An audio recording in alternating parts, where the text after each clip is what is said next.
What happens when an economy car gets a shot of adrenaline?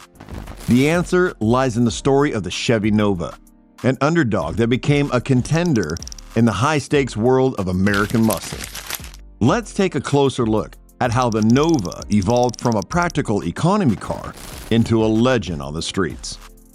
Don't forget to subscribe so you can keep enjoying more videos like this.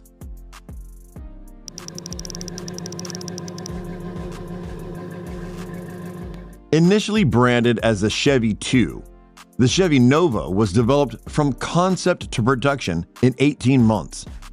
Chevrolet's goal was clear: deliver an affordable, versatile vehicle that appealed to families and individuals.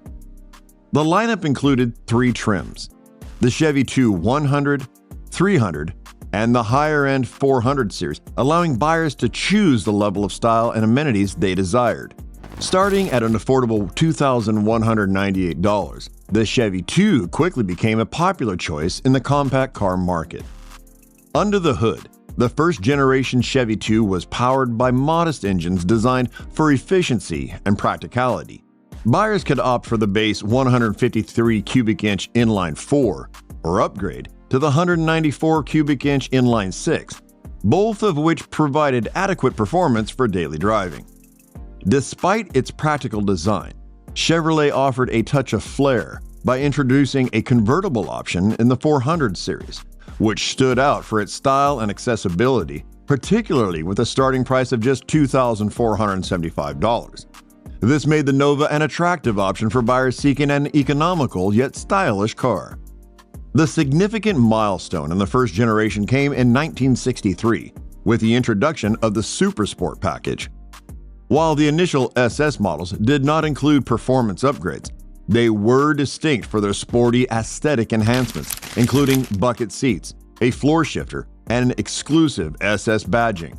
At just $161.40, the SS package brought a new level of sophistication to the Chevy 2, appealing to a younger audience who valued style as much as practicality. In 1964, Chevrolet introduced the V8 option, providing a significant performance boost to the compact car.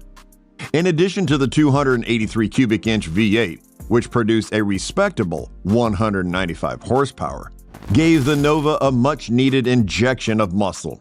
But it wasn't just the engine size that made the difference. The Nova's lightweight frame, tipping the scales at under 2,500 pounds, turned it into a nimble powerhouse.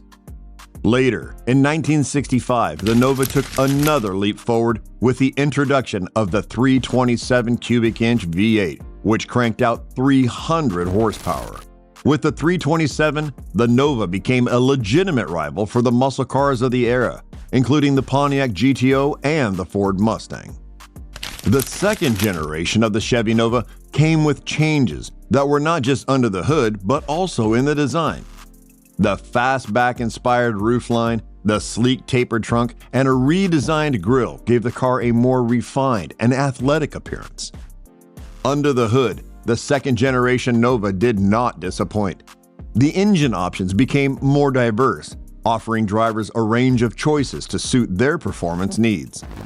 The base model continued with a 230 cubic inch 6-cylinder engine, but the real attention was drawn to the V8 options. The 283 cubic inch V8, which had been the mainstay since 1964, was still available, but it was the introduction of the 327 Turbofire V8 that truly elevated the Nova's status. With an impressive 350 horsepower, the 327 engine turned the Nova into a bona fide performance car. By 1967, the Nova had already established itself as a muscle car favorite, but Chevrolet was keen to maintain its relevance against rising competition, particularly the new introduced Camaro, which was beginning to take the market by storm. To keep the Nova competitive, Chevrolet made several cosmetic updates to the car by subtly restyling the front end with a more aggressive grille, and the rear end with some updates to enhance its overall appearance.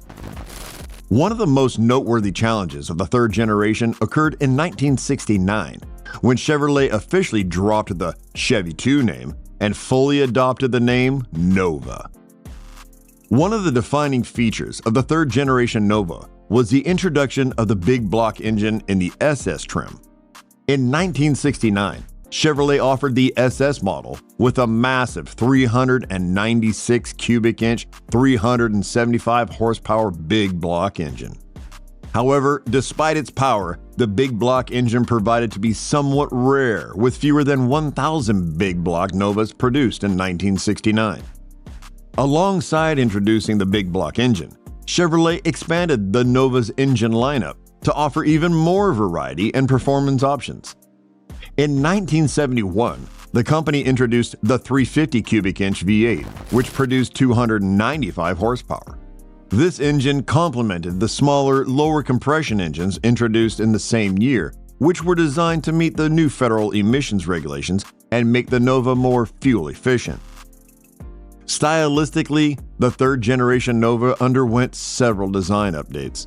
The Nova's wheelbase was lengthened, giving the car a more substantial and aggressive stance. The overall design was sleeker, with sharper lines and a more streamlined silhouette that enhanced its performance-oriented look, and the third-generation models were perfect for enthusiasts who wanted the performance and thrill of a muscle car without the high price tags of some of the more expensive competitors. Between 1971 and 1974, the muscle car era began its slow decline. During this time, Chevrolet introduced the Rally Sport model, which proved to be an important move in maintaining the Nova's relevance. However, while the Rally Sport trim offered visual flair, the real heart of the muscle car experience was beginning to fade. The big block engines that had powered the Nova's more potent iterations were gradually phased out during this time, largely due to stricter emissions regulations and the rise of unleaded gasoline standards. By the early 1970s, the big block V8 engines that had once been characteristics of the Nova's performance models were no longer possible in the face of new environmental laws and the push for cleaner, more efficient vehicles. As the big block engines disappeared, the Nova faced increasing competition from Chevrolet's own Camaro, which was becoming more of a performance powerhouse in the muscle car market. The Camaro, with its sleek, aggressive, stylish, and higher performance offerings, began to dominate the muscle car scene, leaving the Nova to become more of a niche option for buyers who still appreciated its compact size and affordable price point. At the same time, there was a noticeable shift in the market, with consumers' interests moving away from the raw power of muscle cars and towards the more practical, fuel-efficient vehicles. The mid-1970s, known as the Malaise era, saw an introduction of the fourth generation of the Nova, a model that reflected the broader trends in the automotive industry during a time of economic and environmental shifts. The first notable change came in the form of styling. The once sleek, muscular Nova took on a boxier, more angular design that mirrored the general aesthetics preferences of the mid-1970s. Gone were the flowing lines of the earlier models, replaced with sharp edges and more utilitarian, conservative appearances that aligned with the prevailing tastes of the time. In terms of platform changes, the fourth-generation Nova shared many of its components with the second-generation Camaro, an influence that helped improve its handling and overall driving experience. The Camaro's more performance-oriented platform gave the Nova a more responsive and agile feel, even though the performance capabilities of the car had started to decline due to the tightening of the regulations and the end of the muscle car era. The more rigid and heavier build of the car reflected the need to meet the new safety standards, while also attempting to keep up with the competitors in terms of ride and handling. One of the key changes during this period was the introduction of the luxury Nova trim in 1975, which was designed to cater to the needs of the Me generation. With the rising demand for comfort and luxury in even the most modest cars, Chevrolet responded by offering upgraded interiors and a range of new amenities. The LN trim introduced a higher level of interior quality, with plush seats, improved dashboard design, and more advanced features aimed at making the Nova a more comfortable ride for those seeking a bit more luxury in their everyday transportation. In 1976, the Nova underwent another significant transformation, transitioning into the concourse model. This model continued to build on the idea of offering a more premium experience, with additional features like more refined upholstery and overall more upscale appearance. The mid-1980s marked a brief but notable resurgence of the Chevy Nova, although in a form that was vastly different from its muscle car roots. In 1985, the Nova was reborn as part of a collaboration between General Motors and Toyota, under the umbrella of the NUMMI, the New United Motor Manufacturing Incorporated partnership. Gone were the days of the big block engines and muscle car aesthetics.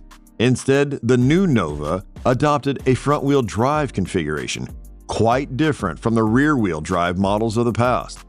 This change reflected the growing market demand for more compact and fuel-efficient vehicles in response to rising fuel prices and a shift in consumer priorities during the 1980s. Performance, too, underwent a significant transformation. The new Nova came with engine options that were worlds apart from the V8 powerhouse of previous decades. The base engine was a 1.6-liter inline-4, which produced a modest 74 horsepower. While this was a far cry from the Nova's previous high-performance engines, it was perfectly suited for the expectations of the time, offering adequate power for city driving and good fuel efficiency.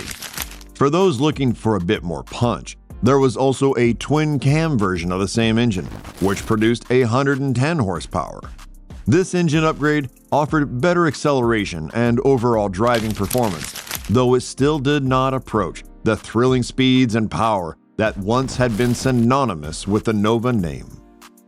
Even today, as collectors restore and maintain these classic vehicles, the Nova continues to represent an important chapter in the development of the American automotive industry.